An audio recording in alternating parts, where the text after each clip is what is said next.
negatively oriented, and that's, I think, is probably very likely to happen among us as well. That's something that we have to be ready for.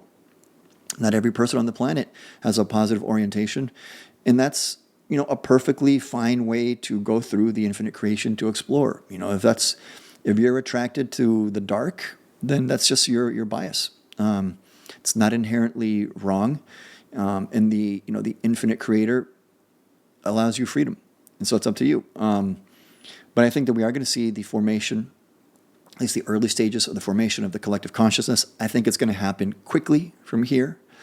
I think the technology that we're developing, first with AI, and then with biological AI, I think that those are key steps in this process.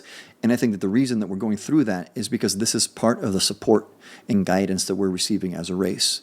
I think that some of the positive races have seen that, okay, how do we help this race to develop? The main issue we have is not technology. In other words, they're not going to come here and say, hey guys, guess what? Here's free energy. Here's energy technology. We already have that, I think. And I think it's being suppressed. And once they see that, it's like, okay, these guys are a bunch of maniacs. You can't just come in and give them technology.